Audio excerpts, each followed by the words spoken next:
everyone, and welcome back to Financial Wealth Community. I'm Jackie Stewart, the host on this channel, and today I have my very special guest with me, my eldest son, Ashley Stewart. Today we are going to do part 2. We did part 1 of the series that I'm doing for Movember, where we are talking about how finances affect men's mental health. So welcome back, Ashley. Thank you. So we ended the last series talking about when things go wrong and you feel like you're in a dark place. Yeah? Yeah. So what was the deciding factor, or at what point did you realise you needed to do something about it? Yeah, so it was at that point, I think I had 2 credit cards. I had one that was on 0% and it was pretty much maxed. And then I had another one, which is what I was trying to kind of pay off monthly. And that was getting to the point where it was going to the max, and I was getting the text saying it's 90% over. So yeah, I realised I found myself in that situation pretty much every month. And yeah, it got to a point where I just couldn't keep living like this. I couldn't get paid and then having to put all this money onto the credit card. And then throughout the month I'm then using it again. It just didn't make sense. So yeah, I just had to make a conscious decision that this needs to stop, and I need to get even more disciplined to the point I'm not even really having that balance in my life that I spoke about before. So yeah. So one of the things I know that helped you to get back on track basically is coming back home. Yeah. What was that like for you, making the decision to do that? From a financial perspective, when I looked at it from that angle, it was obviously an opportunity for me, because I didn't have to obviously pay all this rent and the other costs that come with obviously renting. So from that perspective, it was a positive, and I could see that I had the opportunity to lose a lot of that debt. However, from my own ego perspective and wanting to be the best father that I could be, and knowing that I couldn't wake up and see my son every single day was massive for me.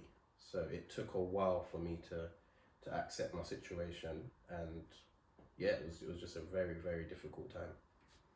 And I know for men with the ego and stuff like that, because I remember we actually had the conversation. So I think you actually left it longer than you needed to. Absolutely. But fair enough, you know, it built resilience, right? Yeah. So, but I think when we had that conversation about you coming back, I could see what it was taking out of you to even just say those words, which was really difficult for you. However, you had an opportunity, and you saw fit to use that opportunity, which is what a lot of people don't feel like they have, and why they stay in that certain situations longer than I think that they need to stay in there. So you've, what's it called? Brené Brown says it well. She says vulnerability is courage, right? So although men think that it's not a good thing to do to have to come back home, and I've seen things online and social media about men, you know, there's people I hear talking about men living at home, they're driving these big fancy cars, but they don't know the story, right? Yeah. It's easy for people to look at people and criticise them, but actually the real thing here is to be able to come back home takes courage. Yeah. So I'm glad you did. I'm really glad that you did, because I knew that would definitely help you. And from a mental health perspective, just being your mother, for me, it was just like, I want him to heal, and I think the best place for you to heal is surrounded by people who really love you. So you've made that decision, you've come back home, so then the journey changes. Yeah. So where are you now on the journey, your financial journey? What, right now, or when I've just come back? Oh, no, talk about when you first came back, actually. So yeah, when I first came back, like I said, I saw an opportunity where I could now see a light at the end of the tunnel, where I can actually clear my debts and yeah, look to the future and what I can do with potential savings, etc. So I had a little plan to I think it was about 6 months that I felt like I could clear all my debts and then move on to the future and planning. However, it's not all about the finances. So at that point in my life, where, like I said, it was a difficult situation, I found myself spending a lot of money, like going out, buying things, and all of that. I feel when I look back at it now was to do with my mental health.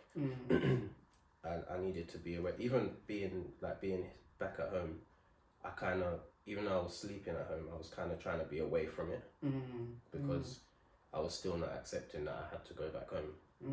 So, and that's a real thing, right? And I can see the difficulty in that, because we don't necessarily talk about the mental health side of it. It's like, from my perspective, I didn't realise what was going on. It's like, you're back home, you're going to be fine, kind of thing.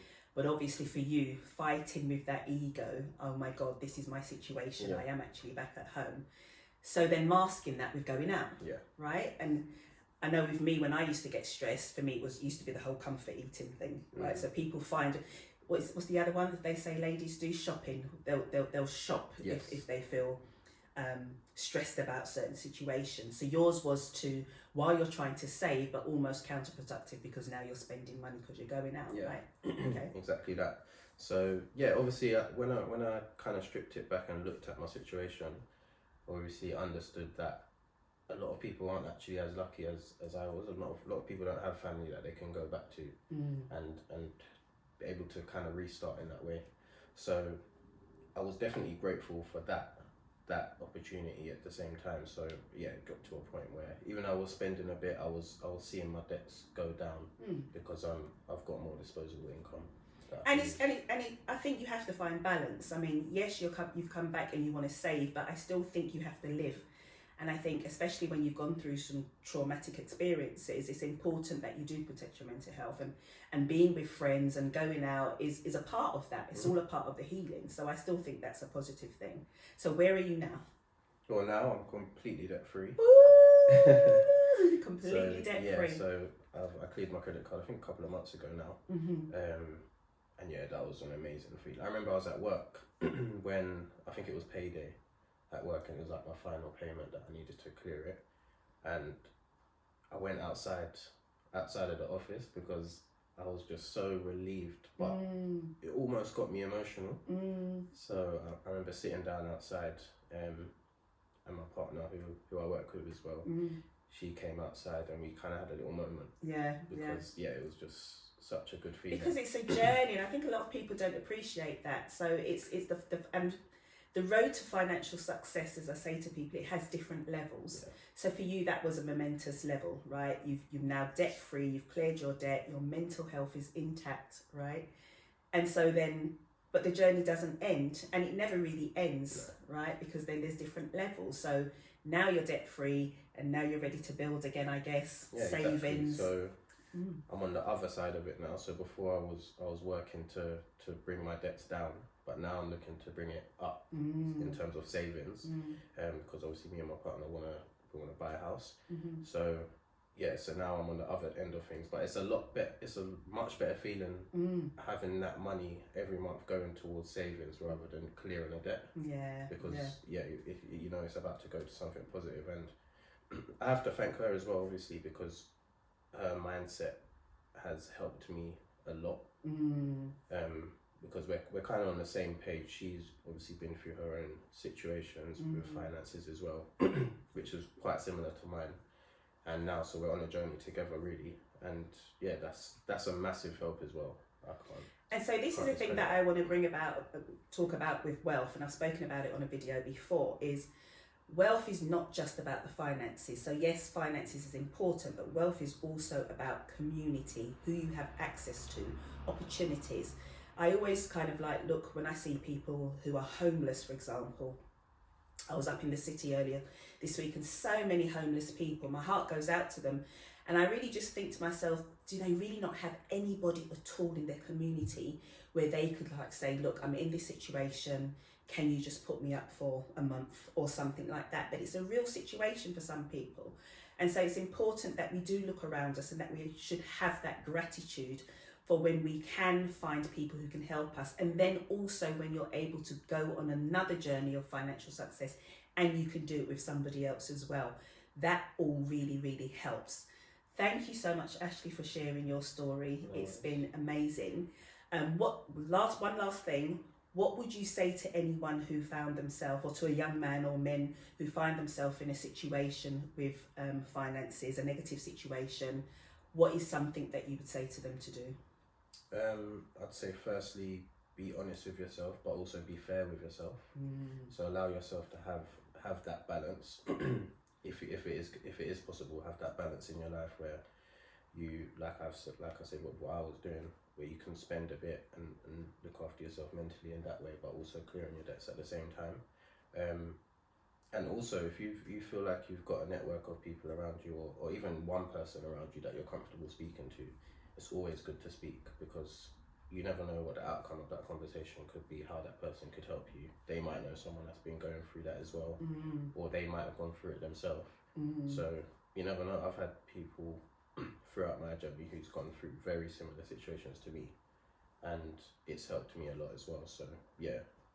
And that's the key. So that's how I want to finish this video. Is after this video, especially if you're a male, or if you've got men in your life who's not listening to the video but you have, go and have the conversation, and don't just say how are you, just say how are your finances. Let's start talking about money. How are your finances?